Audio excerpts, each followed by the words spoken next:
decisions, great mound visits, great job not letting the best player beat you.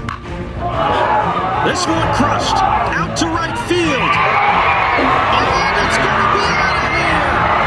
Pennsylvania walk-off home run. Travis McGonigle sends him to Williamsport.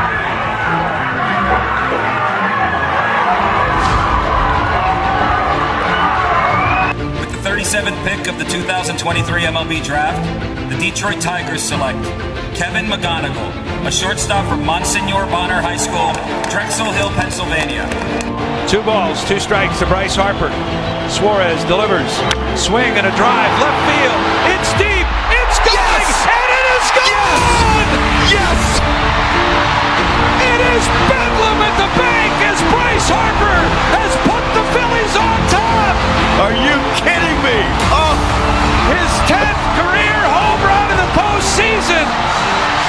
And he may never hit a bigger one. What is up, Delaware County, and welcome back for episode number 65 of Delco Baseball Now. He's Ben Thorpe, I am Brendan Ricciardi. Ben, we've got the college preview in the past. We're moving on to the minor leagues right now. Yes, sir. Moving on, got a decent amount of guys playing some professional baseball. All right, so for our minor league guys, and we also got 2 guys in the big leagues, but we can take partial credit because they're technically right outside of Delco, but they're from the Central League. So I feel like that's kind of 50-50. Yeah. I mean, they're guys from schools we cover. That's kind of the way I've always looked at it. They're obviously not Delco guys, but they are from the schools we cover. So, it's like a tentative claim. Yeah. All right, well, before we get into that, let's hear a quick word from our sponsors over at STS. If you love working with kids and making a difference, then Substitute Teaching is the perfect job for you. Substitute Teacher Service is hiring teachers in your area year-round for all positions and levels. A teaching degree is not required. We provide you with all necessary certification and even help you to work towards a full-time teaching position. Great benefits, flexible schedule, a rewarding career. The Subservice is hiring right now in your area. Learn more and apply today at thesubservice.com. All right, thank you to STS for being a big sponsor for us this year. They got the ads on the podcast. They got the power rankings, which will probably come out, I would say, like the week before real games start, because I think the Central League opener is March 19th. I know that. So I would say probably the week before that, once scrimmages get going. They'll also have the final score graphics for the non-game of the week games. I don't know if this is breaking news or announcement, but we will be streaming the games of the week this year, and then also streaming probably district playoff games. Hopefully ideally we have what we had last year with 2 Delco teams in the district championship, but even one is good enough for us, and then a potential state playoff run. Ben, it's nice that we don't have to be in the booth this time. Shout out our guys interning from Villanova. Yeah, it's going to be I think as well as we did. Probably better to leave it to some of the professionals, or not professionals, but aspiring professionals. It's going to sound more like a broadcast and less like a Manning cast, because that's kind of what we did last year. And I think people enjoyed it, but also understand that we have 2 kids that want to go into this field. David Shapansky was actually Holy Ghost High School's play-by-play guy when he was there as a student. Oh, okay. So he's got plenty of experience. But let's dive into our minor league baseball and major leagues for our 2 guys here. I guess we'll start off with our 2 big league guys. I believe the only person I can say I've ever faced or even been on a team with in the big leagues is Harriton alum Jack Kahanowitz. I was a senior at Haven. He was a sophomore at Harriton, and we faced them in a playoff game where I think Jonah Frankel started, and we were up like 3 or 4-0 halfway through the game, and he threw the rest of the game. All I remember was, like, he threw hard, obviously. He was only sophomore, but he was already throwing upper 80s, like maybe 90, but the curveball just absolutely just dove. Like, just talk about just a hammer. So, yeah, it was pretty cool last year when he made his debut to get to say, like, hey, I actually got to face a big leaguer. And with a runner on second, no outs, I got the base runner over with a nice ground out. People still talk about it to this day. Yeah, that was just fundamental. That's Strathaven baseball right there. Didn't you say the next guy on this list? Did you face Brendan Little? Yeah, I did. I believe it or not, As a PO. I'm a PO. somehow I had an at bat against him. You walked, didn't you? I walked. I drew a There we go. It was I don't know like why. I could not tell you why I was in that game. They wanted that righty hitter, lefty bat, or righty pitcher. We were down a run, like top of the 7th. Go, all right, like bang, go hit. It's like the oh god, it's like the little sass, like me. Like, Yeah. like what? So yeah, went up and saw 6, 7 of the fastest pitches I've ever seen in my life. Foul tipped one, and somehow, some way, I got a walk. So What a qualm! What a qualm here. All right, so we'll start with Jack here. Jack made his MLB debut on July 11th in Los Angeles for the Angels against the Mariners. To be blunt, it didn't go very great, and neither did his second outing against Oakland about a week later. But every start after that was really good. He had a string of like 9 starts to end the year where he was really good. He was a third-round pick back in 2019, straight out of high school. And, you know, in his last 8 starts, he threw over 6 innings in 7 of those. I saw another one that said in 9 of his last 11 starts, he allowed 3 or fewer runs. So after kind of getting those rocky 2 starts out of the way, he gave a bunch of very quality starts. yeah, they're definitely like a tough start, but bounce back and I think show that he's able to stick at the major league level. I would imagine he'll start the year in the rotation, which I'm to be really excited about. Seems like from the stuff I was reading, just kind of fighting for that 5th spot, which probably means you don't get it, you go to AAA, and someone will get hurt throughout the year, right? Like your starting pitchers. Yeah, it is, all due respect, it is the Angels. Like I can't imagine the staff they start with is going to be the staff they finish with. Yeah. I actually, funny enough, I was in a fantasy baseball league, and I was in the championship, and I was winning like fairly comfortably, but like enough that I was still kind of picking up pitchers. And I was like, all right, like I need a pitcher for today. I'm going to pick up whoever's facing the White Sox. And it was Jack. And I'm like, oh, all right, well, I might as well win with the local guy. And he threw 7 shutout innings. And I'm like, all right, I know the Angels are bad, but the White Sox are worse. So, Actually, I don't think anyone's ever in the history of baseball been worse than the White Sox last year. So, not at all. Yeah, obviously, the Angels, they've had a tough go about it, which is, good in a sense for Jack that he'll get that opportunity. They also brought in some veterans. They got like Yusei Kikuchi just signed there. I think Kyle Hendricks just signed there. So probably, in the sense of, it might ruin his chances of getting a rotation spot if they didn't sign them. But also, like, those are 2 guys that have been very good MLB pitchers for a while. Yeah, definitely 2 that I think will help them at the major league level. And, it is tough for him. But you do kind of have to make those moves to like stay competitive. So it's kind of unfortunate. I saw a tweet that I'm going to put in this article as well that Kahanowitz hit 100 in the offseason. And I saw an interesting article. It was basically like one of those like fan graphs, like advanced analytic kind of things. Yeah, I read that. Whereas like Kahanowitz, like he's one of the hardest throwers in baseball, but gets the least amount of strikeouts. Like, why? I didn't get the chance to read it. I was just kind of scrolling by, and I'm like, well, it sounds like it's encouraging, right? Like you're talking about a guy who I think, let's see, if he graduated in 2019, he's probably like 23, maybe 24, and he's really tall. He's got a great, frame that he was always lanky. It seems like he's kind of filled out a little more. But the fact of the matter is that he had an ERA under 4 in 11 MLB starts. Yeah, that's going to play, and that's going to give you more opportunities. I think with the fan guy, I remember I read it, and it was something because I think he throws a sinker, like that's his main pitch. I don't think he's like a 4-seam. It's something with that where it's just like the way it moves, the way it spins. I guess like just the release height, all that like doesn't generate swing and miss a lot. So that was kind of the issue there. But obviously he's making it work for him. So who cares really?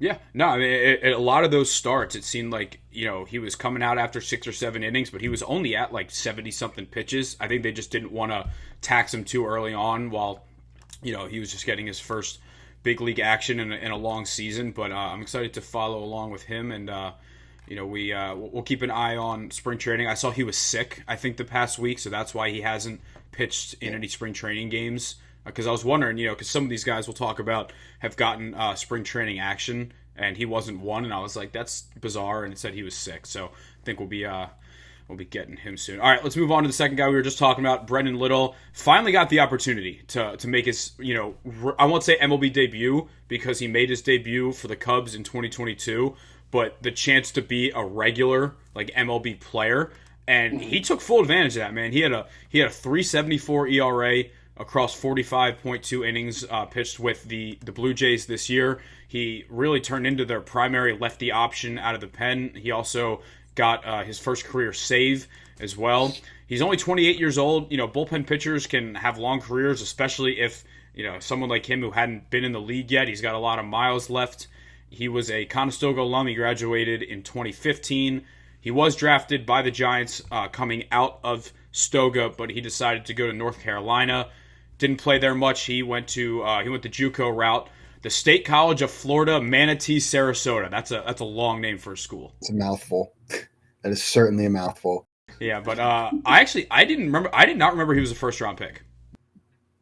No, I do remember seeing that because I remember it was like, oh, because he was, I think when we faced him, he was like probably low 90s, went to UNC, went there, and then I saw a video of him on YouTube. I was like, oh, he's 97 now. And then the next thing when you're 97 as a lefty, you got a good shot. And then he went first round. So it was a pretty cool thing. Yeah, we got a couple guys that went the JUCO route on here that we'll talk about throughout the show. But he seems like he's in a very good spot to be just a regular guy for them. I think this is really the first time that he's going to go into a spring training and a season just really having the confidence I'm going to be on the big league roster, which has to just mean a lot. Obviously, at the end of the day, you're still battling for a job no matter what, but also there's a different sense of going in where it's I have proved something already where it's I still have more to prove, but I've shown, I can be a good big league pitcher. Yeah, for sure. I think that's, having a year like that and being able to prove I can stick here. And even carve out a role, like you said, he seemed to become their lefty option. You're always going to need something like that. So, to be I'm this guy is great. And, with a lot of relievers, I feel like you see them really start to this 28, late 20s, early 30s. I feel like is when a lot of guys really blossom as relievers and carve out their roles and all that. And so it should be exciting. I think there's a lot more to come from him. Relievers have such a bizarre arc. Jeff Hoffman was a nobody until he was in his 30s. Literally until he was in his 30s, and then he developed that splitter. And next thing you know, he's a lockdown late reliever, and we'll be pitching with Brendan Little in Toronto. Funny enough, so. But yeah, shout out to Brendan Little. I don't know why you spell your name Brendon. I'm more of a DAN kind of guy, but it is what it is. You're part of the reason that people spell my name wrong. But hey, at least you're not a Brandon. We don't associate with Brandons. We're rivals. Now Brennan and Braden, those are kind of different. But Brendan and Braden. I get Brennan sometimes, which some people it just sounds like you're saying Brendan, but yeah, Braden, Brent maybe Brenton Strange. That's an interesting. Brenton Strange is on the Jaguars. I was thinking Brenton Doyle on the Rockies. Oh yeah. That's who I was thinking of. Yeah, that one's a new one. All right, let's move on here to who I don't know about if you agree with this. I would call the face of Delco baseball right now is Kevin McGonigle. I don't know if you would agree with that assessment, but I feel like when you think of Delco baseball, at least for me, that's who comes to mind. Yeah, probably right now that would be the probably the hot topic. I think I'd have to agree with you. Yeah. Go ahead. Sorry. No, I was going to say let's talk about him because it's been incredible to see how he just continues to keep climbing. When we saw him play in high school, I mean, just obviously a ridiculous season. But a lot of guys that get drafted have great high school seasons, right? But then he goes to rookie ball, does great. First full pro season, he was named the Florida State League MVP in Low A for the Lakeland Flying Tigers. He hit .324. .877 OPS. He had 35 walks compared to 24 strikeouts. And, when watching him, the plate discipline was always obvious. Like, even when he got called up to high A and only hit like 215 in, whatever 50 at-bats he got before he broke his hamate bone, like, he still wasn't striking out and was working walks. So he's kind of a guy that, like, even when he might not, be hitting or adjusting to a different level, he's still going to get on base. Yeah, I think you could see it like very obviously, especially in high school. It's like that, like very, like basic, just bat to ball, like plate discipline, all that kind of stuff. Like he does that as well as anyone you can find. And that's the kind of stuff that's going to translate. And then once you add in like strength, power, all that, like got a really good hitter.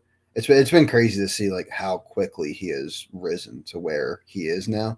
Like I don't know, you see that with other prospects a lot, where guys like have quick rises up the ladder, but like never with a guy from around here, I feel like, or at least not for a long time. Yeah. I mean, the fact that he's, I think on Baseball America, he's the 23rd prospect in baseball. I think MLB.com, he's like 27 or 28.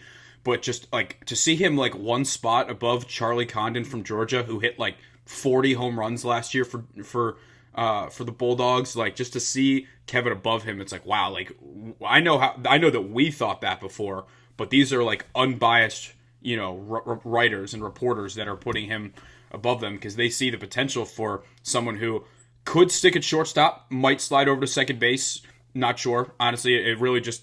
It always depends on the organization. Like, if the Tigers need a shortstop, they can try him there. If they don't, they can move him to second. Like, they just signed Gleyber Torres. I don't know, like, how long that is for, but if it's something where they need a second baseman. A couple years. I don't think he's, like, there long. Yeah, at least enough to keep the spot warm. But from all accounts, he did nothing last year to show that he shouldn't be a shortstop. Yeah, I think he's done a lot to prove that he can stick at that position.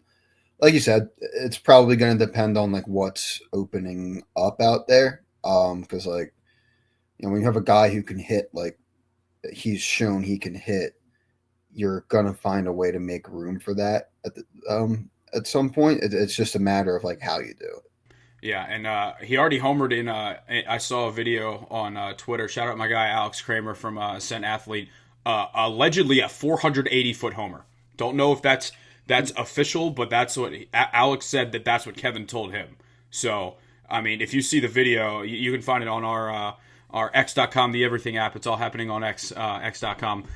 Twitter. I'm still going to call it Twitter, the Twitter feed. It's always going to be Twitter to me. But you can see that on there. I believe it from the look of that one. But, this is going to be a fun season to watch. I would imagine he starts off in high A with, I would imagine the personal goal is probably to end up in double A this year. I feel like that's a very realistic. I think he's 20 years old, so I feel like that's a good place to be.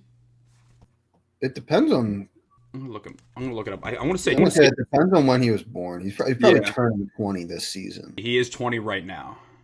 20 right now. Yeah, so he'll be 21 in August. Okay. Cool. Yeah, I think ending up in Double A is probably a good goal for him. I mean, as much as we want everybody to go to the big leagues, I find it highly unlikely he's there this year unless the Tigers really are shallow in the middle infield department. But he's definitely going to be someone that is followed by all of Delco, and I feel like that's something that we can probably do a better job this summer keeping up with the minor league guys. I think last year I kind of just got so swamped with like the Little League and the Delco League and Legion and everything that, now that we got some more hands on deck, we can help out there. All right, let's talk about this is a guy that I put in parentheses coached because I'm not really a pitching guy, but I was a coach on Ethan Pecko's Legion team back for Nether Providence Legion. And I would say that even above McGonigle in the sense that I would argue that nobody on this list kind of rose faster in their respective organization than Ethan Pecko did last year. He's a Ridley alum. He was one of those guys that lost that senior year in 2020 because of COVID. Went to Towson, kind of battled some injuries there, but he had a great last year there, which led to him being picked in the 6th round by the Astros. He was the Astros minor league pitcher of the year last year. He got recognized at Minute Maid Park during one of the playoff games. He had a great year. He kind of had a bizarre year because he started in low A with the Fayetteville Woodpeckers. Awesome name. Okay. Yeah. Awesome All right. name. And he was great there. 2.31 ERA in 46 innings. That he went to high A and had a ERA over 7 in 22 innings pitched, and then he got promoted to Double A and was awesome, like the best he had been all year. 2.36 ERA in 26 innings with Double A. So it's kind of a weird, you make the jokes at times where like people fail upwards, where it's like Double A just needed somebody to pitch, I'm guessing, and they brought him up and he was great. So it's funny, like the higher the level he went there, that he improved. But I mean, he's only 22 this year, and I think he's going to be a big leaguer. I don't know when, but he's big. He's got a hard fastball. He's got good command. He's not really a huge walk guy. I think he's going to find his way up to the show at some point. Yeah, I from what you said, believe it. I've never actually seen him pitch or anything, but like I believe it too. I think those numbers kind of speak for themselves, and obviously, like while maybe they weren't great at high A, like it's not. I feel like if you showed that he can really pitch and like different stuff like that, like maybe it's a bad outing or two that he just had, and they look like that. But like, yeah, going up in Double A and like playing the way he did, obviously is going to catch some eyes. And again, like if he keeps doing that, like I feel like you almost have to open up a spot for him. Yeah, either that or he's a trade chip, like to somebody else that needs pitching more than. Unfortunately, the Phillies are not in the market for starting pitching. Well, fortunately, but unfortunately for that regard. But yeah, happy for Pecko. I actually knew his brother at Brandywine first, so that's like how I originally was kind of introduced to him. Where he joined the team like, oh, like you Mark's brother, and then Mark being humble was like, yeah, he's a pretty good pitcher. I saw one pitch, I'm like, oh, this guy chucks. This guy chucks. He threw one pitch, and another assistant coach, Evan Otsevez, who's a Strathaven player, we both just turned and looked at each other like, oh, this guy's legit, And I think a fun article at some time is to talk about, we have 4 guys on this list that would have been seniors during 2020. Like, Delco would have been so good that year. And we lost, we lost Pecko, and we'll talk about 3 more guys on the list. Tom Kane, Chris Clark, and Nate Furman all got drafted and all would have been seniors that year. Like, that Delco Player of the Year race would have been ridiculous. Yeah, it would have been unreal. Oh, my God. And Nate would have got to – McGonigle would have been a freshman. So him and Nate would have been the second-base shortstop combo. I forgot that McGonigle lost, like, his freshman year. Yep, and obviously he would have been on the varsity squad. All right, let's move on here. We got back-to-back Malvern Prep guys. So we're going to start with Chris Newell, Newtown Square native, so don't get on us. I know he went to Malvern Prep, but he is a Delco guy. I think he played for Nell growing up. But he had an interesting season. I would say more positive than negative, but he kind of has like if Kyle Schwarber was fast going right now, because across his 2 levels, so he started in high A with the Great Lakes Loons. He hit 23 home runs for Great Lakes. He had an 803 OPS, but he hit 212.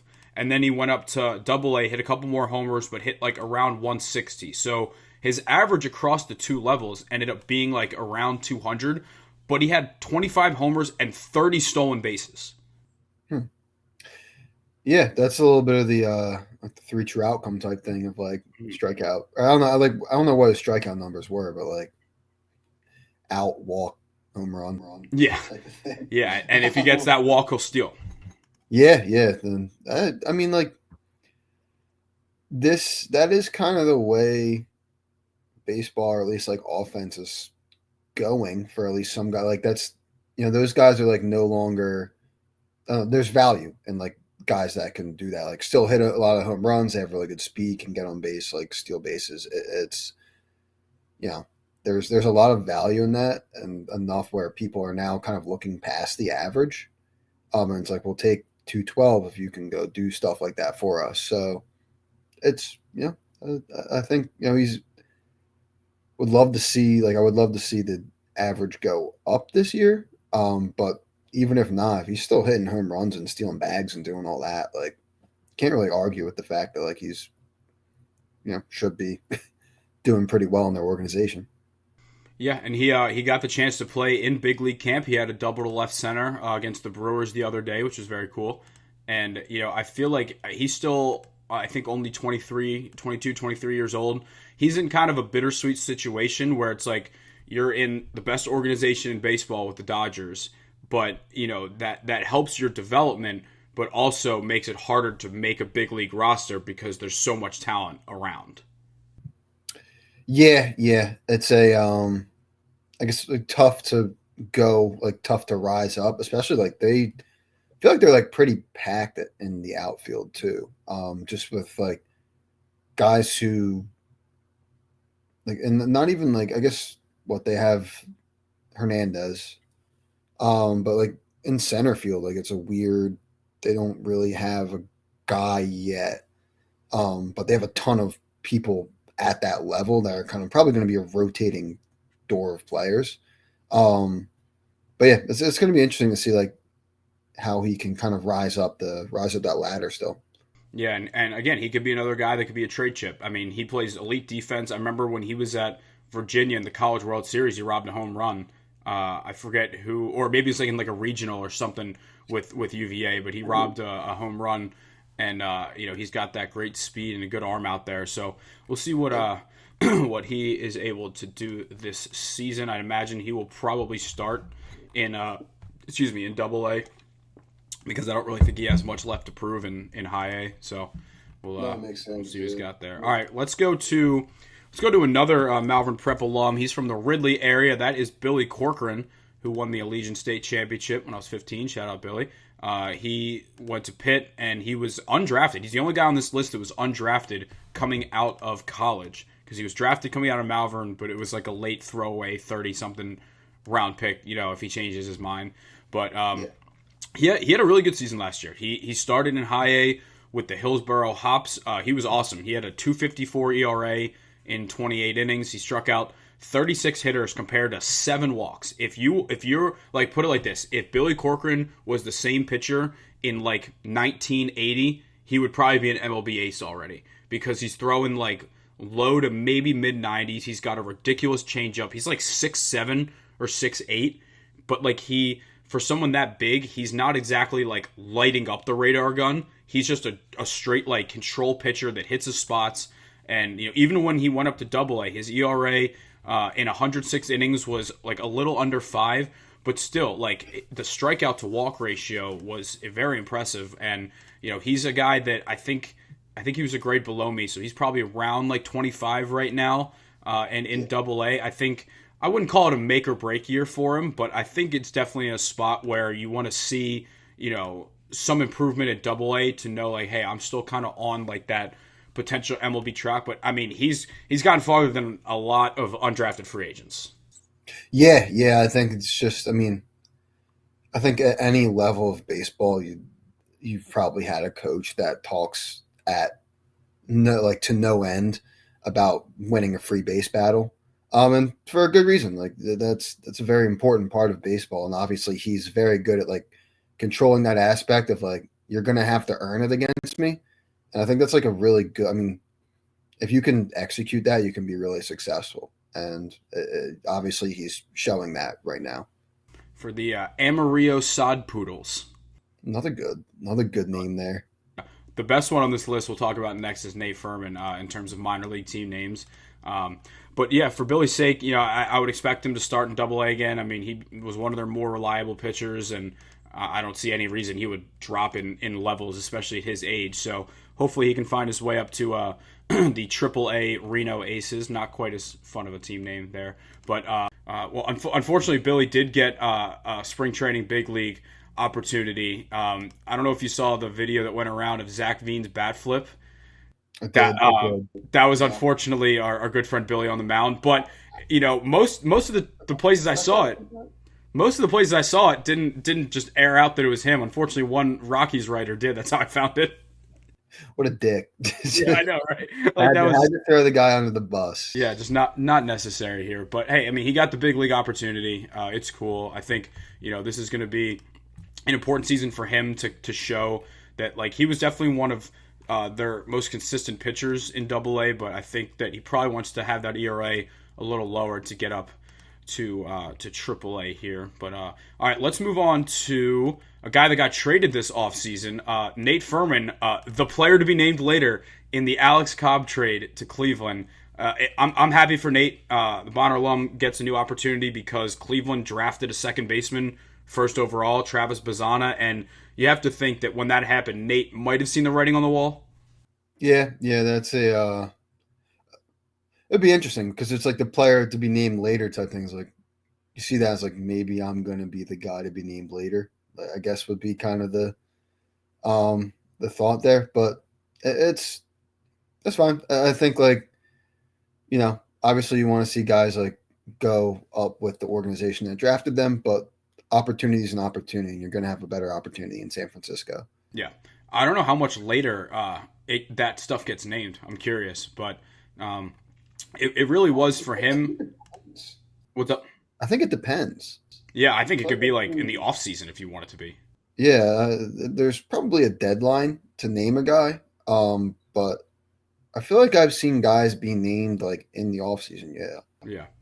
Well, it was kind of a tale of two seasons for Nate. He suffered a right shoulder strain that ended his season on June 29th, so we didn't get to see a full year.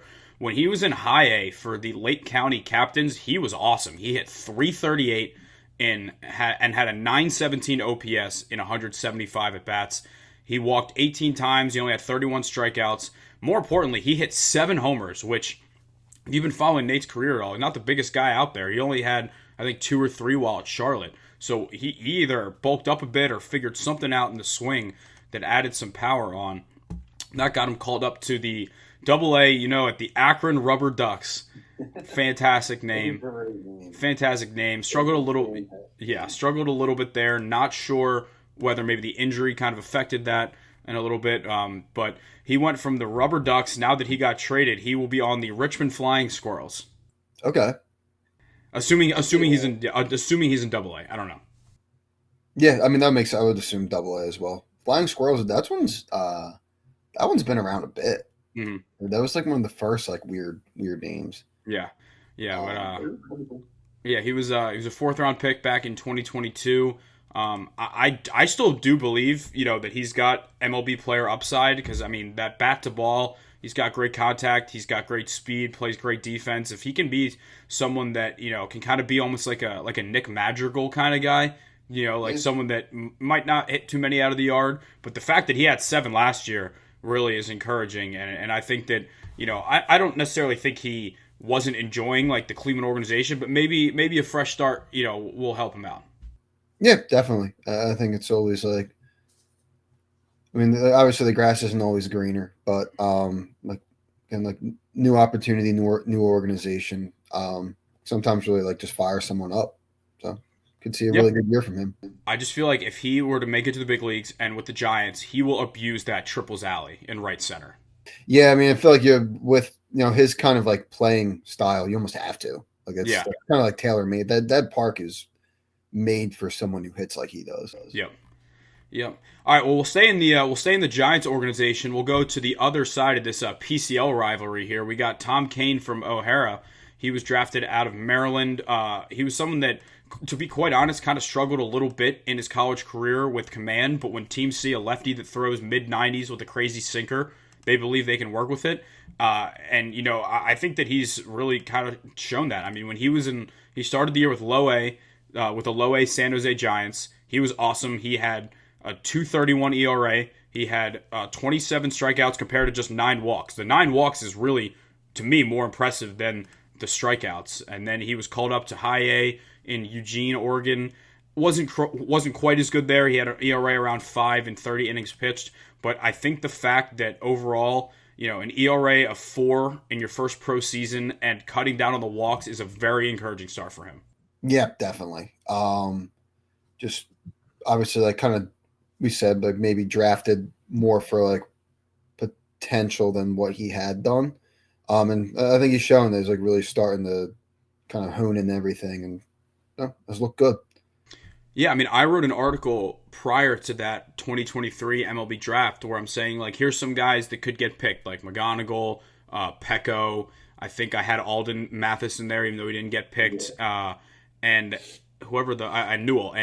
And I didn't even have Tom on the list, to be honest, because I saw his numbers at Maryland and I didn't think he was going to get picked. And I guess he either went to the Cape or the Northwoods League and threw really well, which ended up, when you're in the 19th round out of 20, you can take those high upside guys. Just Yeah, guys, for sure. yeah, guys that Someone took I think last year someone drafted the dude from Florida, like DJ Uiagalelei. Yeah, I mean Tom Brady's got picked. Russell Wilson's got, I was gonna say Kyler Murray, then I forgot he was good. Kyler Murray was in the top 10. Yeah, like, yeah.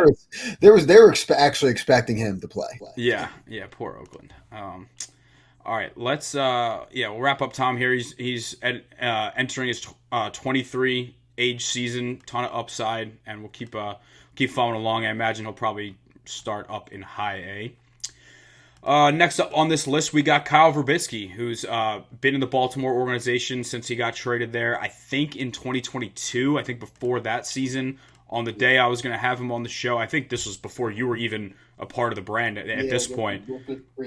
Yeah, he was, because he was drafted out of Penn State in 2021. He was drafted by the A's. He was actually traded in a deal that sent Cole Irvin to Baltimore, if you remember that one. But I feel like we kind of floated around the idea with Billy. I think this is a make or break season for Kyle because, he was the team MVP for Aberdeen, which is their high A team in 2023. Followed that up with a 2.59 ERA while he was in high A last year. 39 Ks, just 6 walks. Another guy who just fills up the zone. While he was in double A, his ERA was up to 4.5. And, he still wasn't really walking people, which is good, just getting hit around a little more. And it kind of feels like, at age 26, like if you're, ending the year in high A, then I feel like the organization might try and focus on younger players at that point. And I feel like for him, they might just start him out in double A and just see if he can, survive. Yeah, it's tough as you get older, especially like staying in the minor leagues. You obviously want to like keep moving up these levels because they're going to continually draft younger guys and probably give those opportunities to younger guys. So yeah, I think this is a year where obviously he's shown he can pitch really well. And that was his first experience in double A. It is a big jump from A ball to double A. Because you're starting to get like MLB/MLB ready guys. And maybe there's like a little bit of an adjustment period of just like getting used to that. So yeah, I think this might be a really big year for him to like, either prove, hey, like I can do it at this level, or maybe a little more time. I don't know. Yeah, or maybe just a different organization. Someone an organization that's a little. I mean, the Orioles are a stacked farm system. I know it's more hitters than pitchers, but like they're still a good farm system overall.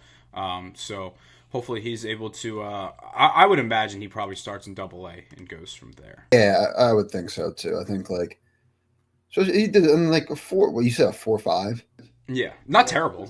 Yeah, I was gonna say it's not like he had like a 10. Like it did enough. Like a 4.5 is like you went out there and competed every time. Like, and maybe it wasn't great every time you're out there, but I think that's enough to be like, yeah, like we'll give this dude a shot. Like, all right, let's move on to Chris Clark in the Angels organization. He's a Haverford School alum. He went to Harvard.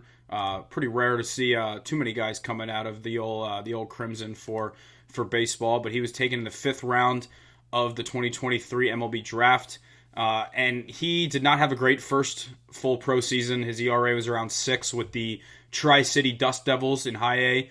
Kind of a bit wild, about 100 Ks, 50-ish walks. Still only 23 years old, and we know that he has the raw stuff because when he was at the MLB Combine, I think he threw like the 2nd fastest pitch. I think he hit like 98 something on there, and obviously as we're seeing, velo's not everything, but if you're a 6'4" guy throwing 98, I do believe that maybe in a different organization, not named the Angels, you could be developed in the right way. But I do believe that he will bounce back, and that's not the best version of him. Angels have been catching some. Nothing that's not deserved. That's a fair point. Yeah, that is a fair point. We have watched them waste the career of maybe one of the better baseball players to come out of the Philly area. Oh, So, I was gonna say two of the best baseball players of all time. If you Shohei. that's two of the best to ever play the game. So yeah, that is a little bit warranted. But yeah, it's you said it was his first full year pitching in professional baseball. Like we kind of said with Kyle Verbitsky, like there's going to be an adjustment as you like move to these different levels. Like not every guy is going to be your Kevin McGonigle type thing where it's like, oh, I hit 300 plus, but as soon as I got up to my new level, like it's going to take a little bit. And again, he's a guy who obviously just has the ability to do it. Like he has the tools to do it. So I think maybe like some more time, some more experience, and I think it'll work out for him. Yep. All right, well, let's talk about probably the most interesting player on this list, and that's Garnet Valley alum Andrew Bechtold, who is now a Philadelphia Philly. I saw that probably about a week ago, I think, and I was like, whoa, like I didn't even hear that. And the reason it's so weird is because he spent 7 years in the minors as a third baseman in the Twins system, and then basically, I guess kind of, might have had an honest conversation with either himself or someone else to realize that he wasn't an MLB caliber hitter, and now he's a pitcher. So he spent last year, he made the full transition to pitcher only. He threw, I believe, what do we got here? 29 innings in Double-A with the Blue Jays. His ERA was around 5. I saw a video of him throwing 98 at a pro day for this, baseball training facility. Learning how to pitch after being a hitter for so long has to be so different, where it's such a different arm slot, the mechanics, how you fuel your body, how you train. And I think it's smart for the Phillies as a reclamation project, Yeah. I feel like I've seen, at least like playing college, high school, like also like you see like position players kind of like who have really good arms and maybe like get up on the mound. And it is just such a different thing. It is so hard to actually make that transition. But clearly like he's shown that he is able to. I mean, he's pumping 98. I feel like we've seen some of his other pitches as well, and they've looked pretty nasty. If I remember from some of the other videos, like, yeah, I mean, I think that he's a good guy for the Phillies to take a flyer on. It's a local guy, so at the very least, like, get a few more people out to some of the minor league games. But like, yeah, like he's a guy who's like, hey, just started pitching, like, take a flyer on him, and if it pans out, like, you look like geniuses. If not, oh well. Nothing changes in the franchise if it doesn't, nothing at all. Yeah, so he's, I think, the oldest player on this list. He graduated from Garnet in 2014, spent 2 years at Maryland, went to Chipola JUCO, I think won a national championship, if I recall. He was drafted by the Twins in the 5th round, but yeah, just a crazy path for him. And if he can somehow put it all together and make his MLB debut for the Phils, especially if it's somehow in like a playoff race, because let's be honest, like, bullpen depth does not exactly look incredible going into the year. That's probably it's not their forte. So, last year their bullpen was great. They still have a lot of talent. Like, it's probably, the weak spot of the team, at least for right now. But, I mean, just the fact that, Andrew's just not giving up on this dream is very cool. And I feel like he'd be someone that would be awesome to have on the show at some point. All right, well, that wraps up our minor league guys. This isn't confirmed. I think Jim Haley might be done. I'm not positive. This is, don't hold me to this. He is currently unsigned. I heard that him and his wife recently had a child, so I wouldn't be surprised if that's it for him, because I think he's probably like 29 or 30, maybe. If so, incredible career for him. Since 2016 was in the Rays system, then signed with the Phillies, where he spent some time with in AAA with Lehigh Valley in 2023 and 2024. If that's it for him, awesome career. I mean, he had 77 minor league home runs. He played for almost 10 years, got to play for his hometown team, to end it. So I feel like if he's done, a lot to be proud of. Yeah, 10 years of professional baseball is 10 years of professional baseball. Like, no matter how you cut it, like it's an incredible career. It's more than pretty much any kid who like dreams of doing that growing up like could ever imagine. And so it's awesome. And sometimes you just got to hang them up for bigger and better things. All right, we got a couple of independent baseball guys to talk about here. So we'll start with a guy who was on this minor league list last year, was Mark Washington from Episcopal. He spent 7 years in the minors for the Dodgers, also a little bit last year with the Astros. He's a guy that, quite frankly, I think should have gotten an MLB opportunity at some point. He never had an ERA over 4 in his career in the Dodgers system.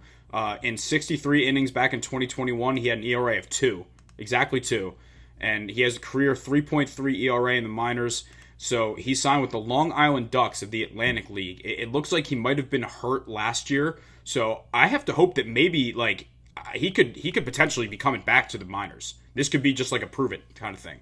Yeah. I mean, I feel like you see a lot of guys who sometimes like find a situation like him and sometimes find themselves going to indie ball. And if you pitch really well, I think like even like Rich Hill was like a guy who did that. I think he might have been in the same league.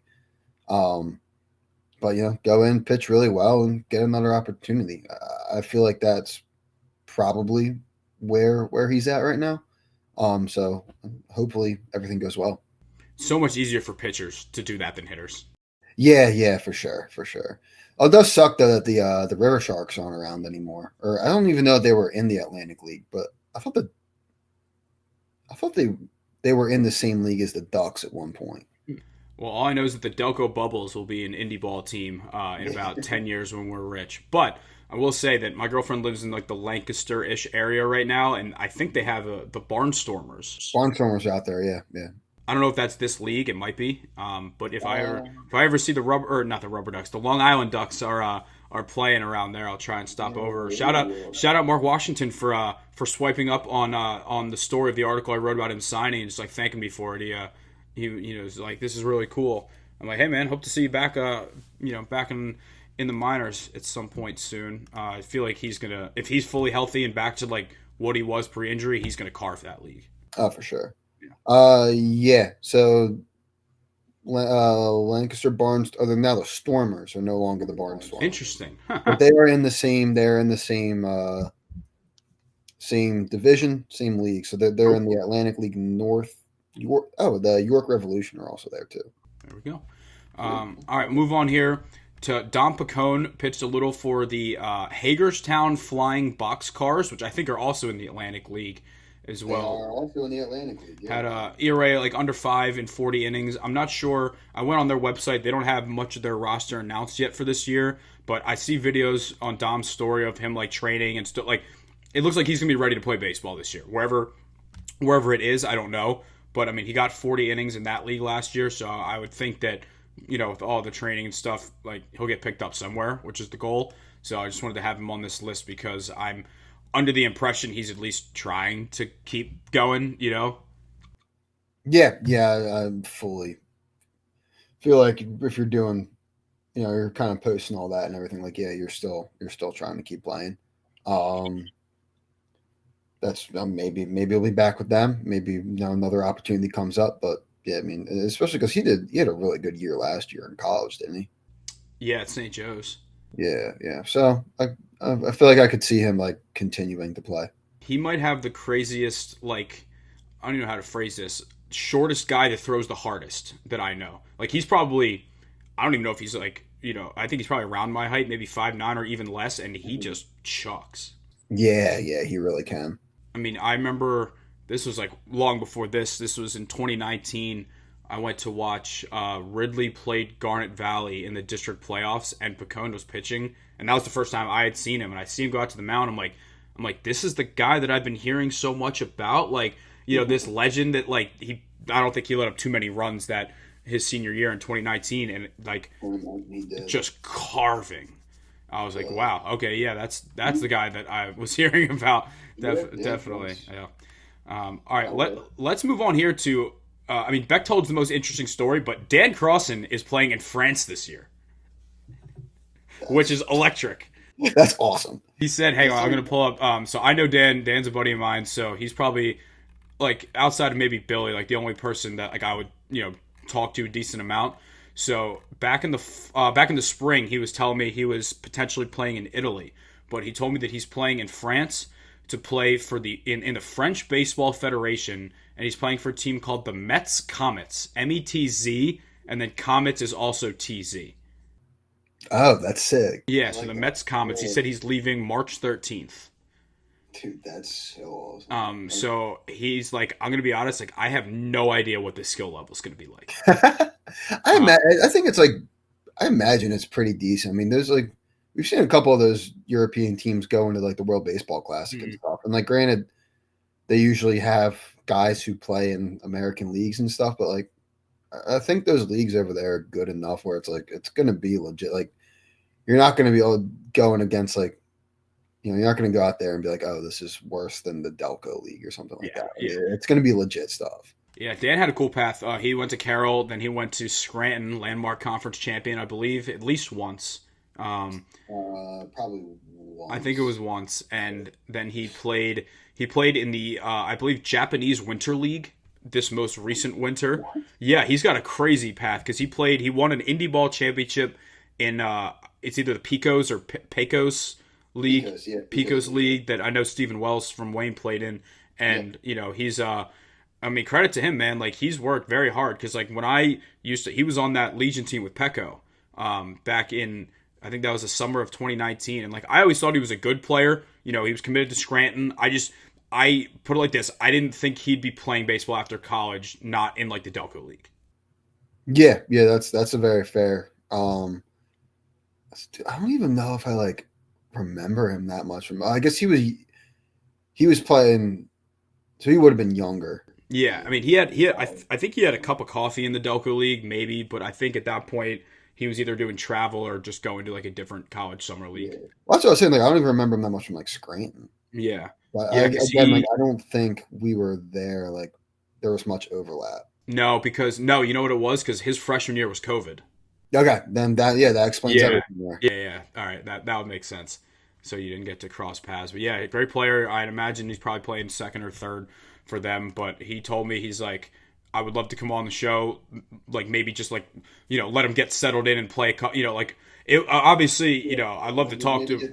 Well, it was more just like, hey, I'd love to come on, but like it would be better content if I played some games first, just to see. But but that feels like a fun summer interview when high school dies down. I'll just do like vlogs for us out there. That would be awesome. Yeah, like some like Trevor Bauer type stuff. Trevor Bauer go to like didn't some like European or I don't think it was French, but like didn't some kid over in Europe like hit a bomb off him? Like he went over there and faced. Yeah. Didn't he say he was going to like the Czech Republic or something? Yeah, well, he's playing in Japan again this year. Okay. But I think he was there I remember just seeing like some kid just hit a bomb off him. Mm-hmm. Oh man. All right. Well, the last guy on this list, I was told. Now this is funny. Joe Sperone, O'Hara alum, Westchester grad. I'd seen him like training on his story, like obviously looking like he's going to be playing baseball in some way this spring. And his mom's a huge fan of our account. Always, giving us info, just like liking our stuff, commenting, all that stuff. Shout out Mrs. Sperone. So I messaged her because I was like, hey, didn't want to bother Joe because I don't really know him that well. Is Joe planning on playing this spring? And she said yes. And she told me what it was and said, you can't make it public till April 1st. I'm like, oh, okay. So all I was going to say is that, he has a very, very cool opportunity lined up. Won't give anything else away.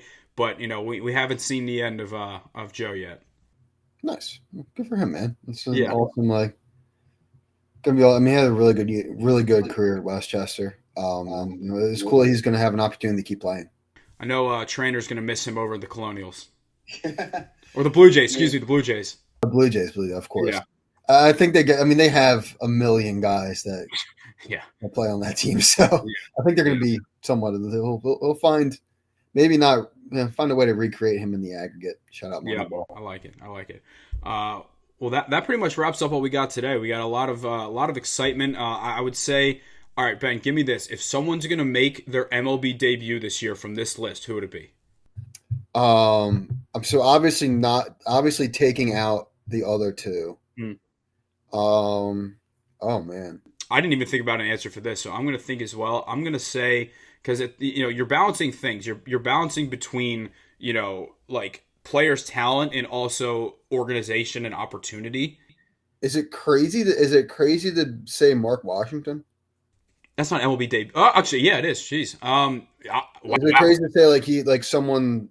because he was up to like AAA. He was, and he was doing well. Wow, I don't know why in my head for a second I had him with MLB organization. That's not a bad answer, honestly. Like, yeah, because I look at these other guys, as great as McGonigle is, Too early. they probably don't want to bring him up. I don't like. I think a lot of guys here like it would be a little early to bring up.